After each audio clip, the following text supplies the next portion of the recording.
আজকের এই অধ্যায় হচ্ছে বাবুল খাতাই ওয়ান নিসিয়ানি ফিল আতাকাতি ওয়াত তালাকি ওয়া নাহবিহি।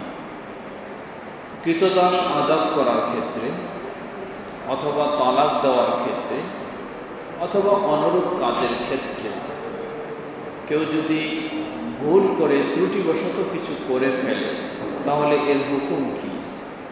এটি গণ্য হবে না গণ্য হবে না? ওয়ালা আতাকাতা ইল্লা লিওয়াজহিল্লাহি তাআলা। এরপরে বলছেন কৃতদাস আজাদ করা তা একমাত্র আল্লাহ সুবহানাহু ওয়া তাআলার সন্তুষ্টি অর্জনের উদ্দেশ্যেই হওয়া দরকার। নবী সাল্লাল্লাহু আলাইহি ওয়াসাল্লাম বলেন, লিকুল্লি ইমরিইম মা নাওয়া, প্রতিটি ব্যক্তির জন্য সেটাই যা সে নিয়ত করে থাকে। অর্থাৎ নিয়ত অনুযায়ী মানুষের কর্মগুলি আল্লাহর কাছে গ্রহণযোগ্য হয়। ওয়ালা নিয়াতা লিন-নাসি ওয়াল মুফতি, কিন্তু যিনি ভুলে গেছেন অথবা ত্রুটি করেছেন তার কোনো নিয়ত থাকে না। অর্থাৎ আমরা এখানে এশার সালাত আদায় করলাম, কেউ আছে তার দোকানে বা তার কাজে বসে আছে, এশার যে আজান হয়েছে মসজিদে আসতে হবে, সালাত আদায় করতে হবে, এটা তার ব্রেনেই নাই, ভুলে গেছে। ঘন্টাখানিক পর রাত 10টা 11টায় তার মনে হচ্ছে ও আজকে তো আমার এশার সালাত ছুটেই গেছে, আমি করতে পারি, মানে ভুল বশত। তো এই যে মানুষ ভুল করে, এই ভুলটা কোনো নিয়ত করে ভুল করে না, কোনো নিয়ত করে ভুল করে না, মানে ইচ্ছা সংকল্প করার মাধ্যমে ভুলটা হয় না। স্বেচ্ছায় যে কাজগুলি করে সেগুলি ইচ্ছা সংকল্পের মাধ্যমে হয়, কিন্তু যেটা ভুল বশত ঘটে থাকে সেটি কখনো ইচ্ছা সংকল্প থাকে না, এটি এমনি কেমনে হয়ে যায়। অনুরূপভাবে কেউ কিছু ভুল ত্রুটি করলে, একটা হলো ভুলে যাওয়া আর একটা হলো ত্রুটি করা, সেই ত্রুটি করার ক্ষেত্রেও কোনো নিয়ত করে না।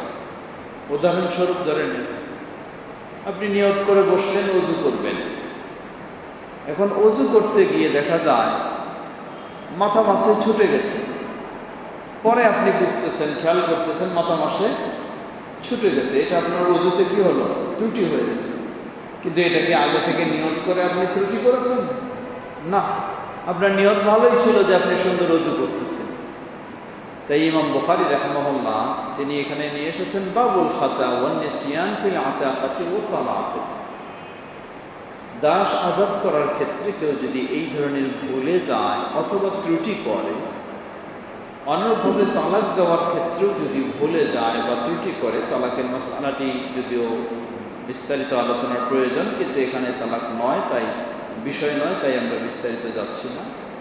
ওয়া নাহবিহি, অনুরূপ বিভিন্ন কাজ, তাহলে এগুলির হুকুমটা কি? সেটি গণ্য হবে না হবে না? পরে হাদিসের আলোকে আলোচনা আসবে। আবার বলছেন ওয়ালা আতাকাতা ইল্লা লিওয়াজহিল্লাহ, আল্লাহর সন্তুষ্টি অর্জন ছাড়া কোনো কৃতদাস আজাদ করা গ্রহণযোগ্য হয় না। তাহলে আল্লাহর সন্তুষ্টি অর্জনের জন্য অবশ্যই নিয়ত করতে হবে আমাকে। আমি একটা কাজ করতেছি, এই কাজটা যদি আল্লাহর সন্তুষ্টি অর্জন এর উদ্দেশ্যে করা হয় তাহলে আল্লাহর কাছে কবুল হবে। এখন আল্লাহর সন্তুষ্টি অর্জনের উদ্দেশ্যটা থাকা মানেই হলো এটা নিয়ত করা, তাকে নিয়ত থাকতে হবে। সেই ইচ্ছা বা সংকল্প, মৌখিক উচ্চারণের প্রয়োজন নেই নিয়তে, কিন্তু অন্তরে ইচ্ছা বা সংকল্প যে এই কাজটি আমি করছি আল্লাহর সন্তুষ্টি অর্জনের জন্য। কারণ হাদিসে এসেছে আল্লাহ রাসূল সাল্লাল্লাহু আলাইহি ওয়াসাল্লাম বলেন, লিকুল্লি ইমরিইম মা নাওয়া, প্রতি ব্যক্তির জন্য সেটাই যা সে ইচ্ছা বা সংকল্প করে থাকে। ইচ্ছা সংকল্প করা ছাড়াই যদি কিছু ঘটে যায় তার ইচ্ছার বাইরে, জানার বাইরে, ভুলবশত, তাহলে সেটি গণ্য হয় না। তাই বলতেছেন ওয়ালা নিয়াতা লিন-নাসি ওয়াল মুফতি, কেউ যদি কোনো কাজের ক্ষেত্রে ভুলে থাকে অথবা ত্রুটি করে, তার মূলত এই ক্ষেত্রে কোনো নিয়ত থাকে না, নিয়ত ছাড়াই তার ত্রুটি হয়ে যায়। এসব কিছু দিয়ে ইমাম বুখারী রাহিমাহুল্লাহ যেন বোঝাতে চাচ্ছেন কৃতদাস আজাদ করার বিষয়টাও হলো সেই রকম যদি আল্লাহর সন্তুষ্টি অর্জনের জন্য হয় তাহলেও তার অন্তরে ইচ্ছা সংকল্প থাকতে হবে। যদি সে ইচ্ছাকৃতভাবে স্বেচ্ছায় ইবাদত হিসাবে কাজ করে থাকে তাহলে সেটি অবশ্যই তার নিয়ত এবং জানাশোনার মধ্যে হতে হবে। কেউ যদি ভুল করে বলে দেয় যে আমি আমার দাস আজাদ করে দিলাম, এতে আজাদ হয়ে যাবে না। হাদিস নিয়ে এসেছেন প্রসিদ্ধ সাহাবী আবু হুরায়রা রাদিয়াল্লাহু তাআলা আনহু, তিনি বর্ণনা করছেন নবী সাল্লাল্লাহু আলাইহি ওয়াসাল্লাম বলেন, ইন্নাল্লাহা তাযাওয়াজা লি আন উম্মতি মা ওয়াসওয়াসাত বিহি সুদুরুহা মা লাম তা'মাল আও তাতাকাল্লাম। আল্লাহ সুবহানাহু ওয়া তাআলা আমার উম্মতের জন্য ছাড় দিয়েছেন। মা ওয়াসওয়াসাত বিহি সুদুরুহা, আমার উম্মতের মানুষেরা তার অন্তরে যেগুলি কল্পনা করে, অন্তরে যেগুলি চিন্তা করে, এগুলির ক্ষেত্রে আল্লাহ ছাড় দিয়েছেন। মানে এই অন্তরের চিন্তাটাকে আল্লাহ ধরবেন না, এটা অনুযায়ী আল্লাহ বিচার করবেন না। মা লাম তা'মাল আও তাতাকাল্লাম, যতক্ষণ না অন্তরের চিন্তাটা বাস্তবে পালন করা হবে অথবা অন্তরের চিন্তাটা মুখ দিয়ে প্রকাশ করা। অর্থাৎ ধরে নেন একজন ব্যক্তি অন্তরে চিন্তা করেছে চুরি করবে, অন্তরে তার একটা চিন্তা জেগেছে, যতক্ষণ না বাস্তবে চুরি করে তাহলে চুরির অপরাধী বলে গণ্য হবে না। অথবা যতক্ষণ না সে মুখ দিয়ে অন্তরের চিন্তাটা প্রকাশ করে যে আমি চুরি করব, ততক্ষণ পর্যন্ত তাকে এই বিষয়ে কোনো পাকড়াও করা হবে না। কিন্তু ভালো কাজের ক্ষেত্রে আবার অন্তরের মধ্যে চিন্তা করলেই এর সওয়াব আল্লাহ সুবহানাহু ওয়া তাআলা দান করেন। এটি আবার বিপরীত, এটা মানুষের প্রতি আল্লাহর পক্ষ থেকে একটা ইহসান, একটা বিশেষ দয়া। আল্লাহ ইচ্ছা করলে অন্তরে খারাপ কাজ ভালো কাজের চিন্তা করলে যেমন আল্লাহ সওয়াব দেন, ইচ্ছা করলে আল্লাহ অন্তরে খারাপ চিন্তা করলেও গুনাহ দিতে পারবেন। এটা আল্লাহর রাইট, ইনসাফ, যে আমি যেহেতু ভালোর জন্য সওয়াব দিই অতএব খারাপের জন্য গুনাহ দেব। কিন্তু আল্লাহ সুবহানাহু ওয়া তাআলা বান্দার প্রতি দয়া করে এটাকে ছাড় দিয়েছেন, যেহেতু অন্তরের বিষয়গুলি বান্দার অনেক সময় কি হয় কন্ট্রোলের বাইরে থাকে। এরপরে হাদিস নিয়ে এসেছেন প্রসিদ্ধ হাদিস, যেটি ওমর ইবনে খাত্তাব রাদিয়াল্লাহু তাআলা আনহু হতে বর্ণিত, নবী সাল্লাল্লাহু আলাইহি ওয়াসাল্লাম থেকে বর্ণনা করছেন, তিনি বলেন, আল আমালু বিন্নিয়াহ, মানুষের কাজগুলি তার নিয়ত অনুযায়ী গ্রহণযোগ্য হয়। ওয়ালিমরিইন মা নাওয়া, প্রতিটি মানুষ যা নিয়ত করে সেটাই সে লাভ করে। ومن كانت هجرته إلى الله ورسوله فهجرته إلى الله ورسوله, কেউ যদি আল্লাহ এবং তার রাসূলের আনুগত্য প্রকাশের লক্ষ্যে এক এরিয়া, এক অঞ্চল ত্যাগ করে আরেক অঞ্চলে দিন মানার জন্য যায়, তাহলে সেভাবেই সেটা আল্লাহর কাছে গ্রহণযোগ্য হবে। ومن كانت هجرته إلى دنيا يصيبها أو امرأة يتزوجها فهجرته إلى ما هاجر إليه, আবার কেউ যদি এক জায়গা ছেড়ে আরেক জায়গায় যায় দুনিয়ার কোনো স্বার্থ হাসিলের জন্য অথবা সেই জায়গায় কোনো মেয়েকে বিয়ে করার উদ্দেশ্যে, তাহলে এটি সেই রকম দুনিয়াবী কাজ হিসাবেই তার এটা গণ্য হবে, দ্বীনি কাজ হিসাবে গণ্য হবে না। এবং বুখারী রাহিমাহুল্লাহ এসব দিয়ে প্রমাণ করলেন, সুতরাং দাস আজাদ করা এটিও একটি ইসলামের ইবাদত, ইসলামের গুরুত্বপূর্ণ মর্যাদাপূর্ণ কাজ। এটাও করতে গেলে সেই রকম অন্তরের নিয়ত থাকা প্রয়োজন। আল্লাহু তাআলা বাবুন ইযা ক্বালা লিআবদিহি হুয়া লিল্লাহ ওয়া নাওয়া আল ইতকা ওয়াল ইশহাদু ফিল ইতকি। এরপরে অধ্যায় বেঁধেছেন, কেউ যদি বলে তার কৃতদাসকে হুয়া লিল্লাহ, সে আল্লাহর জন্য, কিন্তু তার নিয়ত থাকবে দাসকে আজাদ করে দেওয়া, স্বাধীন করে দেওয়া, তাহলে এটা স্বাধীন বলেই গণ্য হবে। ওয়াল ইশহাদু ফিল ইতকি, অনুরূপভাবে কোনো কিছু স্বাধীন করার ক্ষেত্রে, কৃতদাস আজাদ করে দেওয়ার ক্ষেত্রে সাক্ষ্য রাখা। এমন হাদিস নিয়ে এসেছেন প্রসিদ্ধ সাহাবী আবু হুরায়রা রাদিয়াল্লাহু তাআলা আনহু বর্ণিত, তার বিষয়ে হাদিস আন্নাহু লাম্মা আকবালা ইউরিদুল ইসলাম ওয়া মা'আহু গুলামুহু ওয়াল্লা কুল্লু ওয়াহিদিন মিনহুমা মিন সাহিবিহি فأقبل بعد ذلك وأبو هريرة جالس مع النبي صلى الله عليه وسلم। আবু হুরায়রা রাদিয়াল্লাহু আনহু প্রসিদ্ধ সাহাবী, যিনি সবচেয়ে বেশি রাসূল সাল্লাল্লাহু আলাইহি ওয়াসাল্লাম থেকে হাদিস বর্ণনা করেছেন। তিনি ৭ম হিজরিতে ইসলাম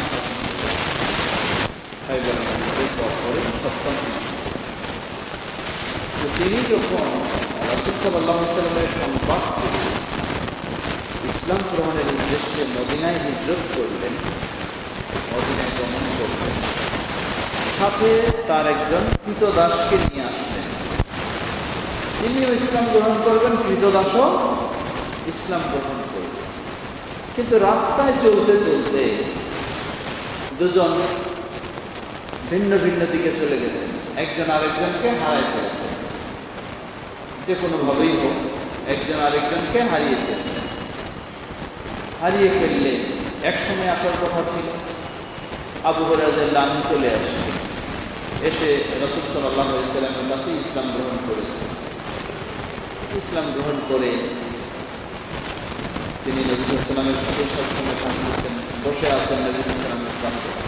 এমন সময় দেখতেছেন হঠাৎ তার ওই যে কৃতদাস, যে সবাই একসাথে আসছিল, হারিয়ে গেছে রাস্তায়, সে নবী সাল্লাল্লাহু আলাইহি ওয়াসাল্লামের সামনে উপস্থিত হচ্ছে। আবু হুরায়রা রাদিয়াল্লাহু আনহু যখন দেখলেন এই অবস্থায়, فقال النبي صلى الله عليه وسلم يا أبا هريرة هذا غلامك قد أتاك। নবী সাল্লাল্লাহু আলাইহি ওয়াসাল্লাম কেমনে জানি চিনেছেন, বললেন যে হে আবু হুরায়রা, এই হলো তোমার ওই গোলাম, তোমার দাস, তো সে তোমার কাছে এসেছে। فقال أما إني أشهدك أنه حر। আবু হুরায়রা রাদিয়াল্লাহু আনহু বলছেন, হে আল্লাহর রাসূল সাল্লাল্লাহু আলাইহি ওয়াসাল্লাম, আমি আপনাকে সাক্ষী রেখে বলতেছি, মানে আপনি সাক্ষী থাকবেন, আন্নাহু হুররুন, যে সে স্বাধীন, আজাদ, সে আর আমার কৃতদাস হিসাবে থাকবে না, আমি তাকে মুক্ত করে দিলাম, স্বাধীন করে দিলাম। قال فهو حين يقول। আবু হুরায়রা রাদিয়াল্লাহু আনহু এই ধরনের দীর্ঘ সফরের সময় তিনি বলছিলেন, ইয়া লাইলাতা মিন তুলিহা ওয়া আনাইহা আলা আন্নাহা মিন দারাতিল কুফরি নাজ্জাত। আবু হুরায়রা রাদিয়াল্লাহু আনহু যখন সেই কুফরি অঞ্চল ত্যাগ করে মদিনায় হিজরত করলেন নবী সাল্লাল্লাহু আলাইহি ওয়াসাল্লামের কাছে এসে ইসলাম গ্রহণের জন্য, সেই এলাকা থেকে এই এলাকা আসাটা যেন খুব কষ্ট করছিল। এই কষ্টের মধ্যে তিনি রাস্তা অতিক্রম করছেন, রাত দিন অতিক্রম করছেন, আর বলছেন যে রাত এতই দীর্ঘ, আর আমাদের সেই জায়গা থেকে এই জায়গায় আসাটা এত কষ্টকর। তবে আনন্দের বিষয় হলো কুফরি এলাকা থেকে মুক্ত হয়ে গেলাম। মানে যতই কষ্ট করে আমাকে মদিনায় আসতে হোক, কিন্তু আনন্দের বিষয় হলো যে কুফরি অঞ্চলে আমি ছিলাম, সেই অঞ্চল থেকে মুক্ত হয়ে গেছে। এটা উদ্দেশ্য নয়, উদ্দেশ্য মূলত সেই কৃতদাসকে আজাদ করে দেওয়ার বিষয়টি। এমনইভাবে দ্বিতীয় আরেক হাদিস এসেছে, সেই একই বিষয়, সেখানেও সেই বিষয়টি বলা হয়েছে। তবে এই দ্বিতীয় হাদিসে বলা হচ্ছে ওয়া আবকা মিন্নি গোলামুন লি ফিত তারিক। আবু হুরায়রা রাদিয়াল্লাহু আনহু আর তার দাস গোলাম একসাথে বের হয়েছিলেন, কিন্তু গোলাম দাস সে রাস্তার মধ্যে নিজেই ভেগে গিয়েছে, অন্যদিকে ভেগে যাওয়ার কারণে সে ছিন্ন হয়ে গেছে অন্যদিকে। তৃতীয় হাদিস নিয়ে এসেছেন, যে হাদিসটিও কায়েস থেকে বর্ণনা হচ্ছে। তিনি বলছেন, লাম্মা আকবালা আবু হুরায়রা রাদিয়াল্লাহু আনহু ওয়া মা'আহু গুলামুহু ওয়া হুয়া ইয়াতলুবুল ইসলাম ফাআদাল্লা আহাদুহুমা সাহিবাহু বিহাদা ওয়া ক্বালা আমা ইন্নী উশহিদুকা আন্নাহু লিল্লাহ। এখানে শব্দ এসেছে নবী সাল্লাল্লাহু আলাইহি ওয়াসাল্লামকে লক্ষ্য করে আবু হুরায়রা রাদিয়াল্লাহু আনহু বলছেন, হে আল্লাহর রাসূল সাল্লাল্লাহু আলাইহি ওয়াসাল্লাম, আমি আপনাকে সাক্ষ্য রেখে বলছি, আন্নাহু লিল্লাহ, মানে আমার এই কৃতদাস লিল্লাহ, আল্লাহর জন্য।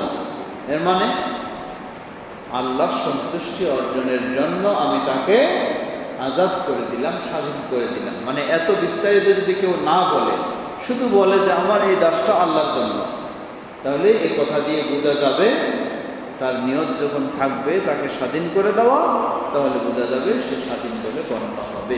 আল্লাহু আ'লাম। এরপর আপনি নিয়ে এসেছেন বাবু উম্মিল ওয়ালাদি। উম্মুল ওয়ালাদ, উম্মুল ওয়ালাদ বলা হয় কৃতদাসী যদি সন্তান প্রসব করে মনিব থেকে, তাহলে আমরা এর আগে আলোচনা করেছি কৃতদাসী মূলত তার মালিক তাকে তার সেবাও নেবে এবং তাকে দৈহিক সম্পর্কও তার সাথে করতে পারবে, এটি শরীয়ত সম্মত। এর অর্থ এই নয় যে কৃতদাসী বলতে ঘরে কাজের মেয়ে, এটা নয়।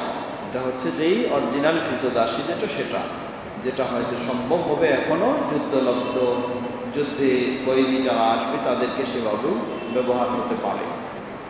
কোনো কৃতদাসী যদি বৈধভাবে সেটা মালিক তাকে বিয়ে করেও নিতে পারে, বিয়ে ছাড়াও তার সাথে দৈহিক সম্পর্ক করতে পারে, এই অবস্থায় যদি তার সন্তান জন্ম হয়, তাহলে এটাকে বলা হয় উম্মে ওয়ালাদ, মানে সন্তানের মা। সন্তানের মা যদি হয়ে যায় কৃতদাসী, তাহলে তাকে বিক্রি করা যাবে কি না, এ মর্মেই হলো মূলত এই উদ্দেশ্যে অধ্যায়। এখানে ইমাম বুখারী রাহিমাহুল্লাহ প্রথমেই একটি প্রসিদ্ধ হাদিস, যেটি একটি দীর্ঘ হাদিস, সহিহ মুসলিমের প্রথমের দিকে এসেছে, প্রথমে হাদিসে এসেছে দীর্ঘ, যে হাদিসে জিবরিল বলা হয় যেটাকে। আবু হুরায়রা রাদিয়াল্লাহু আনহু বলছেন, আলী নবী সাল্লাল্লাহু আলাইহি ওয়াসাল্লাম থেকে বর্ণনা করেন, মিন আশরাতিস সাআতি আন তালিদাল আমাতু রাব্বাহা। নবী সাল্লাল্লাহু আলাইহি ওয়াসাল্লামকে যখন জিবরিল আলাইহিস সালাম জিজ্ঞাসা করেছিলেন যে আখবিরনি আনিস সাআ, কিয়ামত কখন হবে, কি বিষয়ে, এই বিষয়ে আমাকে সংবাদ দিন। নবী সাল্লাল্লাহু আলাইহি ওয়াসাল্লাম তো বুঝতে পেরেছেন যে এ তো আসলে মানুষ নয়, এটা হলো কে, জিবরিল, মানুষের রূপ ধারণ করে এসেছে। তাই নবী সাল্লাল্লাহু আলাইহি ওয়াসাল্লাম বলেন, যাকে জিজ্ঞাসা করা হচ্ছে তার চেয়ে যিনি জিজ্ঞাসা করেন উনি বেশি ভালো জানেন। মানে যাকে জিজ্ঞাসা করছে রাসূল সাল্লাল্লাহু আলাইহি ওয়াসাল্লামকে, আর জিজ্ঞাসা করছেন জিবরাইল আলাইহিস সালাম, আল্লাহর কাছ থেকে ওহী নিয়ে আসেন জিবরাইল আলাইহিস সালাম, তাহলে তিনি আগে ভালো জানেন। তাই বলছেন যাকে জিজ্ঞাসা করা হচ্ছে তার চেয়ে যিনি জিজ্ঞাসা করছেন উনি ভালো জানেন। এখন দ্বিতীয় প্রশ্ন করলে, তাহলে ঠিক আছে, আমাকে কিয়ামতের কিছু আলামত বলেন। তখন তিনি কিয়ামতের আলামত বলছেন, নবী সাল্লাল্লাহু আলাইহি ওয়াসাল্লাম, মিন আশরাতিস সাআ আন তালিদাল আমাতু রাব্বাহা। কিয়ামতের আলামতগুলির মধ্যে একটি আলামত হলো আন তালিদাল আমাতু রাব্বাহা, কৃতদাসীর মালিক যে হবে সেই মালিকটা মূলত কৃতদাসীর জন্মানো সন্তান, অর্থাৎ সন্তানেই তার মাকে কৃতদাসীর মতো ব্যবহার করবে। সন্তান তার মাকে কৃতদাসীর মতো ব্যবহার করবে, এটি হচ্ছে কিয়ামতের আলামত সমূহের একটি আলামত। এর ব্যাখ্যা কি হতে পারে? এর ব্যাখ্যা বিভিন্ন রকমের হতে পারে, সেটি আমাদের মূল উদ্দেশ্য নয়। মূল উদ্দেশ্য হচ্ছে এখানে কৃতদাসী তার মালিককে, অর্থাৎ কৃতদাসীর মালিক মূলত কৃতদাসীর সন্তান, কৃতদাসীর মালিক কৃতদাসীর সন্তান। এর মানে মাকে কৃতদাসীর মতো ব্যবহার করবে। তো এখানে নিয়ে এসেছেন ইমাম বুখারী রাহিমাহুল্লাহ এই জন্যই, মাকে কৃতদাসীর মতো ব্যবহার করবে। এর অর্থ এও হতে পারে যে এই লোকটা হতে পারে এও যে একজন মানুষের কৃতদাসী ছিল, সেই কৃতদাসীর সন্তান প্রসব করেছে। এখন মা সম্পর্ক এই দুজনের মাঝে মা ছেলের সম্পর্ক, ওই মালিকটা তার মাকে অন্য জায়গায় বিক্রি করে দিয়েছে। বিক্রি করে দিলে এই সন্তান দেখা যায় পরবর্তীতে সে বড় হয়ে গেছে, সেই একজন মালিক বনে গেছে। সেও দাসী কিনেছে, কিনতে কিনতে দেখা যায় যে তার মাকেই সে কিনে নিয়ে এসেছে। হয়তো বা সে জানে না যে এটা তার মা, হয়তো সন্তান প্রসবের পরেই সন্তানকে অন্যজনের কাছে লালন পালনের জন্য দিয়ে দিয়েছে। দেখা গেছে মায়ের সাথে কোনো পরিচয় নাই, জানি না, চিনে না, মাও সন্তানকে চিনে না, সন্তানও মাকে চিনে না, এমনও ঘটে যেতে পারে ইত্যাদি কারণেই। তাহলে এখান থেকে যেন বোঝা যাচ্ছে যে ইমাম বুখারী রাহিমাহুল্লাহ বোঝাচ্ছেন যে এই ধরনের হতে পারে কি না, সেজন্যই এই অধ্যায় নিয়ে এসেছেন, যদি এই বিষয়টি নিয়ে কিছু মতামত রয়েছে। ওয়াল্লাহু তাআলা আ'লাম। তবে এখানে আরো এই হাদিসের আরেকটি ব্যাখ্যা হলো এই যে কিয়ামতের আলামত হচ্ছে সন্তান মাকে কৃতদাসীর মতো ব্যবহার করবে। বর্তমান সমাজে দেখা যায় সন্তানেরা, বিশেষ করে পাশ্চাত্যের অবস্থা যদি আপনারা খোঁজ নেন, তাহলে তো সেখানে পাশ্চাত্যের জন্য আমরা বলি যে তাদের তো সবাই কি জারজ সন্তান বললে ভুল হবে, সবাই জারজ সন্তান বললে ভুল হবে না, কারণ সবাই তারা সন্তান নেয় বিয়ের আগে, সন্তান নেয় বিয়ের আগে। এই হলো তাদের অবস্থা, এটি হলো তাদের স্বভাব চরিত্র। তাই সবাই তারা সেই ধরনের জারজ সন্তান। সেই হিসাবে এই ধরনের পরিস্থিতি তাদের মাঝে অহরহ, এতে কোনো সন্দেহ নেই। কিন্তু মুসলিমদের মাঝেই রয়েছে এই সমস্ত সতর্কতা ইসলামের নির্দেশনার আলোকে।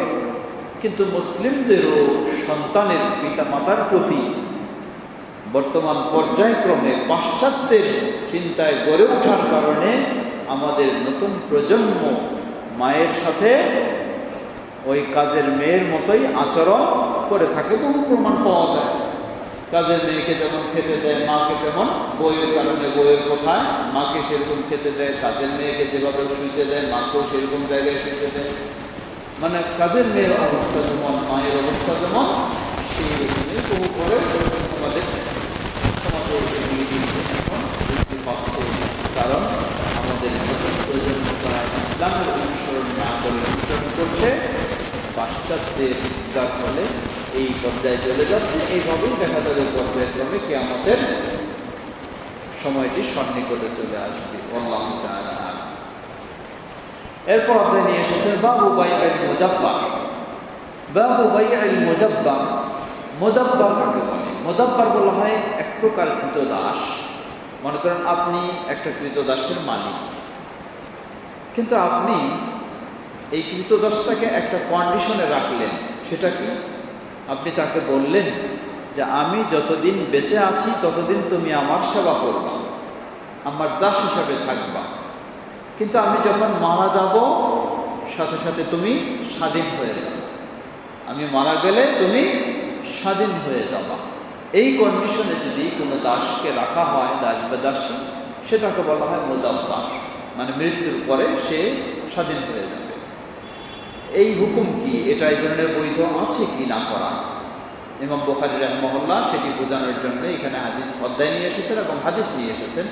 প্রসিদ্ধ সাহাবী জাবির ইবনে আব্দুল্লাহ রাদিয়াল্লাহু তাআলা আনহু বর্ণনা করছেন, তিনি বলেন আ'তাকা রাজুলুম মিন্না আবদান লাহু আন দুবুরি ফাজাআ আন-নবী সাল্লাল্লাহু আলাইহি ওয়াসাল্লাম বিহি ফাবাআহু ক্বালা জাবির মাতাল গুলামু আমা আউওয়ালা। আল্লাহ রাসূল সাল্লাল্লাহু আলাইহি ওয়াসাল্লামের যুগে একজন সাহাবী, তিনি তার কৃতদাসকে এই ধরনের অবস্থায় রাখলেন, ঘোষণা দিয়ে দিলেন যে আমি মারা গেলে তুমি স্বাধীন। নবী সাল্লাল্লাহু আলাইহি ওয়াসাল্লাম যখন এটা জানলে ওই মালিককে ডাকলেন, ডেকে বললেন যে না, তুমি যে কাজ করেছো এটা করতে পারবে, তাই তুমি কি করো, তোমার দাসকে বিক্রি করে ফেলো, বিক্রি করে যেই সম্পদ পাবা তুমি, এই সম্পদটা তোমার সন্তানদের পরিবারের সবার জন্য কাজে লাগাও। কারণ এই জন্যই তাকে এই নির্দেশ দিয়েছিলেন। এই কাজটা অবৈধ সেই হিসাবে নয়, কাজটা বৈধ, কিন্তু নবী সাল্লাল্লাহু আলাইহি ওয়াসাল্লাম জানলেন যে ওই ব্যক্তির সম্পদ বলতে এই দাসটাই শুধু সম্পদ ছিল, আর কোনো ছিল না। এখন এটাও যদি তিনি একেবারে আজাদ করে দিয়ে চলে যান, তাহলে তার মৃত্যুর পরে যেন তার ওয়ারিসেরা মানুষের কাছে হাত পাতবে, এই ধরনের তাদের পরিস্থিতি হবে। এই জন্য আল্লাহ রাসূল সাল্লাল্লাহু আলাইহি ওয়াসাল্লাম তাকে সেটা নিষেধ করলেন। আল্লাহু তাআলা। এরপর অধ্যায় হচ্ছে বাবু বাইউল ওয়ালা ওয়া হিবাত। বাবু বাইউল ওয়ালা ওয়া হিবাত। ক্রীতদাস যে সম্পদের মালিক হবে সেটা বিক্রি করা যাবে না এবং এটা দান করেও দেওয়া যাবে না। ক্রীতদাস যদি আজাদ হয়ে যায়, স্বাধীন হয়ে যায়, স্বাধীন হলে যে সম্পদের মালিক হবে সেই সম্পদ বিক্রিও করা যাবে না এবং সেটা কাউকে দান করে দেওয়া যাবে না। অর্থাৎ সেটা হলো এই, একজন মানুষ ক্রীতদাস, সে যা উপার্জন করবে সবটাই মূলত তার মালিকের, আর বিভিন্ন কন্ডিশনে থাকে সেটা। এরপরেও যদি তার কিছু রোজগার থাকে, এই দাসটাকে যদি কেউ ক্রয় করে আজাদ করে দেয়, তাহলে ওই ক্রীতদাসের যে এরপরে কিছু সম্পদ থাকবে, যদি সে মারা যায় তাহলে এই সম্পদের অধিকারী কে হবে? জবাব, ওই সম্পদের অধিকারী হবেন তিনি, যিনি তাকে ক্রয় করে আজাদ করে দিয়েছেন, তিনি সেই সম্পদের মালিক হবেন। এ মর্মেই তাই ওই সম্পদটাকে বিক্রি করা যাবে, কেউ বিক্রি করে ফেলতে পারবে না। যদি এমন হয় একটা ক্রীতদাস, আপনি বর্তমান তার মালিক, আমি কিনছি, কিনে তাকে আজাদ করে দেব, স্বাধীন করে দেব। এখন আপনি শর্ত দিতে পারবেন না তাকে দাসের সাথে তার সম্পদ যেটা হবে ওটাকেও বেচা কেনা করতে পারবেন। আপনি শুধু দাসের মালিক, কিন্তু সে যে সম্পদের অধিকারী হবে সেটার মালিক আপনি হবেন না। এটার মালিক আমি যদি তাকে কিনে নিয়ে আজাদ করে দেই, তাহলে সেটার মালিক হব এ মর্মে হাদিস শেষ হচ্ছে। নবী সাল্লাল্লাহু আলাইহি ওয়াসাল্লাম থেকে স্পষ্টভাবে সাহাবী আব্দুল্লাহ ইবনে ওমর রাদিয়াল্লাহু তাআলা আনহু বর্ণনা করছেন, তিনি বলেন, নাহান নবী সাল্লাল্লাহু আলাইহি ওয়াসাল্লাম আন বাইইল ওয়ালা'i ওয়া আন হিবাতি। এই ক্ষেত্রে নবী সাল্লাল্লাহু আলাইহি ওয়াসাল্লাম বেচাকেনা ও দান করে দেওয়া নিষেধ করেছেন।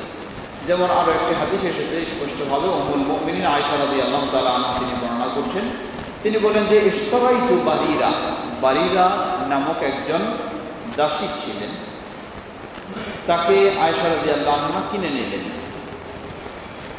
নিলেন আজাদ করে দেওয়ার জন্য, স্বাধীন করে দেওয়ার জন্য। ফাশতারাতা আমলুহা ওয়ালা আহা, কিন্তু কেনার সময় এই বাড়িরা ক্রীতদাসী যার ছিল সেই মালিক বেচা কেনার সময় দাবি করল যে আমি একে বিক্রি করে দিচ্ছি ঠিকই, কিন্তু এ পরবর্তী যে সম্পদের মালিক হবে সেটার মালিক আমি হব। এইরকম শর্ত দিতে চাইলে আয়েশা রাদিয়াল্লাহু আনহা বলছেন যে আমি রাসূল সাল্লাল্লাহু আলাইহি ওয়াসাল্লামের কাছে এটা জানালাম, নবী সাল্লাল্লাহু আলাইহি ওয়াসাল্লামকে জানালাম। فقال اعتقيها فإن الولاء لمن اعتق من اعتى الوثيقة فاعتقتها। নবী সাল্লাল্লাহু আলাইহি ওয়াসাল্লাম বললেন, চলবে না এই শর্ত, তুমি তাকে কিনে আজাদ করে দাও, আর ওই আজাদ বা স্বাধীন দাস দাসীর সম্পদের মালিক হবে সে যে পয়সা দিয়ে কিনে তাকে আজাদ করেছে। আয়েশা রাদিয়াল্লাহু আনহা বলছেন, অতঃপর আমি তাকে কিনলাম, কিনে কি করলাম, ফাদাআহা আন-নবী সাল্লাল্লাহু আলাইহি ওয়াসাল্লাম, আমি কিনে তাকে আজাদ করে দিলাম। নবী সাল্লাল্লাহু আলাইহি ওয়াসাল্লাম তখন তাকে ডাকলেন, ডেকে বললেন, যেহেতু বাড়িরা যখন ক্রীতদাসী ছিল, তার স্বামী মুগীর তিনিও ক্রীতদাস ছিলেন, দুজনেই দাস দাসী ছিলেন, দুজনেই স্বামী স্ত্রী ছিল। কিন্তু যখন এই দুজনের মাঝে কেউ স্বাধীন হবে, তখনই তার একটা স্বাধীনতা থাকবে যে সে দাসের স্বামী স্ত্রী হতেও পারে, নাও হতে পারে। তাই নবী সাল্লাল্লাহু আলাইহি ওয়াসাল্লাম আয়েশা রাদিয়াল্লাহু আনহা তাকে আজাদ স্বাধীন করে দেওয়ার পরে নবী সাল্লাল্লাহু আলাইহি ওয়াসাল্লাম তাকে ডাকলেন, ফাখায়্যারাহা মিন যাওজিহা فقالت لو أعطاني كذا وكذا ما ثبت عنده فاختارت نفسها। নবী সাল্লাল্লাহু আলাইহি ওয়াসাল্লাম যখন বললেন, তুমি যদি আজাদ স্বাধীন হয়ে চলতে চাও, তার কাছ থেকে বিবাহ বন্ধন ছিন্ন করে ফেলতে, তা করতে পারো, অথবা তার সাথে থাকলে থাকতে পারো। তিনি তখন বললেন যে আমি এখন স্বাধীন, যেহেতু এখন আমি কৃতদাসীর স্ত্রী হিসাবে থাকতে চাই না, বরং কিছু চুক্তি করে কিছু বিনিময়ের মাধ্যমে আমি সেখান থেকে বের হয়ে যেতে চাই। নবী সাল্লাল্লাহু আলাইহি ওয়াসাল্লাম তাকে সেই সুযোগে দিলেন। এখানে উদ্দেশ্য হলো আয়েশা রাদিয়াল্লাহু আনহা যে বললেন যে তিনি ক্রয় করলেন, যার ফলে এই বারিরার যে পরবর্তী সম্পদের ওয়ারিস হবেন আয়েশা রাদিয়াল্লাহু আনহা, সেটাই উদ্দেশ্য। এরপরে অধ্যায় হচ্ছে বাবুন ইযা উসিরা আখুর রাজুলি আও আম্মুহু হাল ইউফাদা ইযা কানা মুশরিকা। কোন মুসলিম ব্যক্তি তার ভাই অথবা কোনো মুসলিম ব্যক্তি তার চাচা যদি মুশরিক হয় এবং মুসলিমেরা তাকে বন্দী হিসাবে, কয়েদি হিসাবে নিয়ে আসে, তাহলে ওই মুসলিম ব্যক্তি ভাই, মুশরিক ভাই বা মুশরিক চাচাকে মুক্ত করার জন্য অর্থ বিনিময় দিয়ে, অর্থপণ দিয়ে তাকে মুক্ত করাতে পারবে কি না। এ মর্মে আনাস রাদিয়াল্লাহু আনহু তিনি বলছেন, এ কথা নিয়ে এসেছেন, ক্বালা আল আব্বাসু লিন নবী ফাদাইতু নাফসি ওয়া ফাদাইতু আকিলা। আব্বাস রাদিয়াল্লাহু আনহু বলছেন যে আমি নবী সাল্লাল্লাহু আলাইহি ওয়াসাল্লামকে বললাম, আমি আমার নিজেকেও মুক্ত করেছি এবং আকিল হচ্ছেন আলী রাদিয়াল্লাহু আনহুর ভাই, তাকেও আমি মুক্ত করেছি। وكان علي له نصيب من تلك الغنيمة التي أصاب من أخيه عقيل وعمه عباس। আবার এক যুদ্ধলব্ধ সম্পদ যেগুলি বা দাসী যেগুলি, বন্দী যেগুলি পেলেন, সেগুলির মধ্যে আলী রাদিয়াল্লাহু আনহুর ভাগে অংশ এসেছিল তার ভাই আকিল এবং তার চাচা আব্বাস, যারা ছিলেন রক্তীয় সম্পর্ক কিন্তু মুশরিক ছিলেন। এখানে আরেকটি দিক রয়েছে, যদি কেউ রক্তীয় সম্পর্ক দাসীর মালিক হয়ে থাকে তাহলে সেগুলি এমনি আজাদ হয়ে যাবে মর্মে একটি হাদিস রয়েছে, কিন্তু সেই হাদিসটি সহিহ নয়। তার বিপরীত হচ্ছে রক্তীয় সম্পর্ক হলেও সে এমনি আজাদ হয়ে যাবে না, এমন বিষয়টি ইমাম বুখারী রাহিমাহুল্লাহ এখানে বোঝাচ্ছেন। দ্বিতীয় আরেকটি হাদিস নিয়ে এসেছেন স্পষ্ট, أن رجالا من الأنصار استأذنوا رسول الله صلى الله عليه وسلم فقالوا ائذن لنا فلنترك لابن أختنا عباس فداءه فقال لا تدعون منه درهما। আনাস রাদিয়াল্লাহু আনহু বলছেন, কিছু আনসার সাহাবী, মদিনার সাহাবী যারা, তারা নবী সাল্লাল্লাহু আলাইহি ওয়াসাল্লামের, রাসূল সাল্লাল্লাহু আলাইহি ওয়াসাল্লামের কাছে আসলেন, এসে বললেন, আমাদের বোনের ছেলে আব্বাস অর্থাৎ বাগিনা, তিনি যুদ্ধবন্দীদের মধ্যে এসেছেন, আপনি যদি আমাদেরকে বলেন, অনুমতি দেন, তাহলে আমরা তার মুক্তির জন্য কিছু ছাড় দিতে চাই। নবী সাল্লাল্লাহু আলাইহি ওয়াসাল্লাম বললেন, লা তাদউনা মিনহু দিরহামা, তোমরা এক দিরহামও সেখানে ছাড় দিও না, কারণ মুশরিক হিসাবে তার প্রতি কোনো ছাড়ের সুযোগ থাকবে না, তার কাছ থেকে পণ্যই সেটি আদায় করতে হবে। আল্লাহু তাআলা আ'লাম। আরেকটি অধ্যায় শুনে আমরা শেষ করব। বাবু ইতকিল মুশরিকি। মুশরিক ব্যক্তিকে কোনো মুশরিক ব্যক্তি যদি আজাদ করে, স্বাধীন করে, অর্থাৎ একজন মানুষ মুশরিক, অমুসলিম, এ অবস্থায় যদি কৃতদাস আজাদ করে, আমরা কৃতদাস আজাদের ফজিলত সম্পর্কে গত এসে শুনেছি। আল্লাহ রাসূল সাল্লাল্লাহু আলাইহি ওয়াসাল্লাম বলেন, কোনো ব্যক্তি যদি কোনো কৃতদাসকে আজাদ করে, তাহলে ওই কৃতদাসের প্রতিটি অঙ্গের বিনিময়ে আল্লাহ রাব্বুল আলামিন আজাদকারীকে তার প্রতিটি অঙ্গকে জাহান্নাম থেকে মুক্ত করে দেবে। তাহলে এখন বিশাল মর্যাদা। কোনো ব্যক্তি যদি ইসলাম গ্রহণের আগেই মুশরিক থাকা অবস্থায় দাস আজাদ করে, এরপরে যদি সে ইসলাম গ্রহণ করে, তাহলে তার আগের কাজগুলি কোনো কাজে আসবে কি না। বা মুশরিক ব্যক্তি দাস আজাদ করলে সেটি তার আখিরাতে উপকারে আসবে কি না। এ মর্মে হাদিস নিয়ে এসেছেন ইমাম বুখারী রাহিমাহুল্লাহ। হাদিসটি শুনলে স্পষ্ট আসবে। أن حكيم بن حزام رضي الله تعالى عنه أعتق في الجاهلية 100 رقبة وحمل على 100 بعير। হাকিম ইবনে হিজাম একজন প্রসিদ্ধ ব্যক্তি, সম্পদশালী। ইসলামের পূর্বেও তিনি ছিলেন সম্পদশালী, অতঃপর ইসলাম গ্রহণ করেছেন শেষের দিকে, নবী সাল্লাল্লাহু আলাইহি ওয়াসাল্লামের শেষের দিকে। ইসলাম গ্রহণ করার পরেও তিনি সম্পদশালী ছিলেন।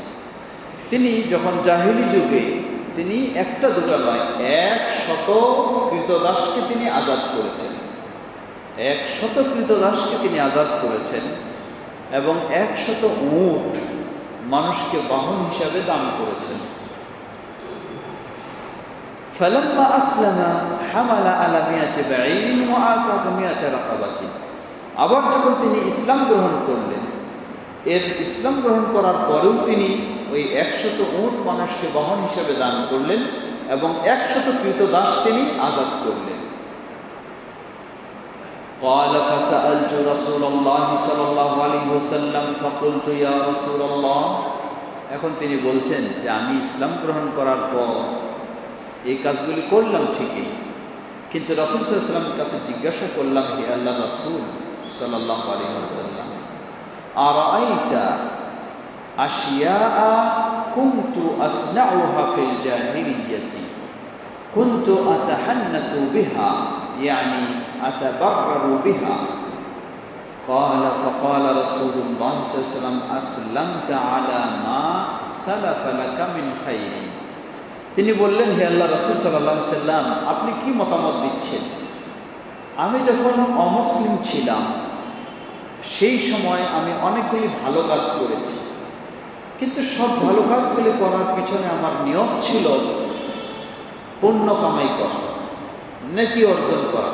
যদি এসব অমুসলিম মুশরিক, এটা আমার নিয়ত ছিল। এখন তো আমি ইসলাম গ্রহণ করেছি, এখন আপনি আমাকে কি ফতোয়া দিচ্ছেন? আমার সেই আগেরগুলি কি কোনো কাজে আসবে? রাসূল সাল্লাল্লাহু আলাইহি ওয়াসাল্লাম বললেন, আসলামতা আলা মা সালাফা লাকা মিন খাইরিন। জেনে রাখো, তুমি ইসলাম গ্রহণের পূর্বে যত রকমের ভালো কাজগুলি করেছ সবগুলি সহ তুমি যেন ইসলাম গ্রহণ করেছ, সবগুলি সহ ইসলাম গ্রহণ করেছ। এর মানে ইসলাম গ্রহণ করার আগে যত তুমি ভালো কাজ করেছ সবগুলি তোমার জন্য জমা রয়েছে তোমার অ্যাকাউন্টে। তাহলে ইসলাম গ্রহণের আগে ভালো কাজগুলি যদি জমা হয়, তাহলে ইসলাম গ্রহণ করার আগে খারাপ কাজ সেটাও তো জমা হওয়ার কথা। দেখুন, এখানেও আবার আল্লাহ সুবহানাহু ওয়া তাআলা কত দয়া করেছেন। আল্লাহ রাসূল সাল্লাল্লাহু আলাইহি ওয়াসাল্লাম আরেক হাদিসে বলছেন, আল ইসলামু ইয়াহদিমু মা কানা ক্বাবলা। কেউ যদি ইসলাম গ্রহণ করে তাহলে ইসলাম গ্রহণের পূর্বে যত রকমের অন্যায় কাজ করবে সব অন্যায়গুলি একেবারে মিটে যাবে, সবগুলি একেবারে মিটে যাবে, মানে নিষ্পাপ হয়ে যাবে। তাহলে দেখুন, অন্যায়গুলি ইসলাম গ্রহণের আগের অন্যায়গুলি ইসলাম গ্রহণের মাধ্যমে সব মাফ হয়ে যাবে, কিন্তু ইসলাম গ্রহণের আগে যেগুলি ভালো তাহলে সেগুলিও বরবাদ হয়ে যাওয়ার কথা ছিল যেহেতু আগের যুগের। কিন্তু আল্লাহ সুবহানাহু ওয়া তাআলা কত ইহসান করেছেন যে ভালোগুলি আবার সব যোগ হবে। এর মানে এই সাহাবী ইসলাম গ্রহণের আগেও তিনি 100 দাস আজাদ করেছেন, আর ইসলাম গ্রহণের পরেও 100 দাস আজাদ করলেন। ওই আগের 100 তিনি তার আমলনামায় সওয়াব লাভ করবেন। আল্লাহু তাআলা। তাই এখানে দুটি বিষয়, মুশরিক ব্যক্তি যদি দাস আজাদ করে তার অবস্থা অনুযায়ী এটি কাজে আসবে বা না আসবে। যদি মুশরিক ব্যক্তি দাস আজাদ করার পর ইসলাম গ্রহণ না করে মুশরিক অবস্থায় সে মৃত্যুবরণ করে, তাহলে সেগুলি আখিরাতে কোনো কাজে আসবে না। আর মুশরিক ব্যক্তি মুশরিক অবস্থায় যদি দাস আজাদ করে, এই ধরনের ভালো কাজ করে, অতঃপর ইসলাম গ্রহণ করে, এরপরে মুসলিম অবস্থায় মৃত্যুবরণ করে, তাহলে তার ইসলামের পরেরগুলিও কাজে আসবে এবং আগের ভালো কাজগুলিও আখিরাতে আখিরাতে কাজে আসবে। আল্লাহু তাআলা আ'লাম। আল্লাহ সুবহানাহু ওয়া তাআলার যাবতীয় প্রশংসা যে আল্লাহ রাব্বুল আলামিন আমাদেরকে জন্মসূত্রে মুসলিম হওয়ার সৌভাগ্য দান করেছেন, আলহামদুলিল্লাহ। আমরা যেন আমাদের গোটা জীবন ইসলামের উপরে প্রতিষ্ঠিত থাকতে পারি, আল্লাহ আমাদের সবাইকে সে তৌফিক দান করুন। আজকে আর দীর্ঘ না করে আমরা এখানে শেষ করতে চাচ্ছি। এতক্ষণ যাবত যে বিষয়গুলি আমরা শুনলাম সেগুলি যেন ভালোভাবে উপলব্ধি করে উপকৃত হতে পারি, আল্লাহ আমাদের সবাইকে সে তৌফিক দান করুন। আমাদের মাঝে উপস্থিত অনুপস্থিত সকল অসুস্থদেরকে আল্লাহ পরিপূর্ণ সুস্থতা দান করুন। যারা বিদায় নিয়ে চলে গেছেন সে মুসলিমদের ভুল ত্রুটি ক্ষমা করে জান্নাতুল ফেরদাউস নসিব করুন।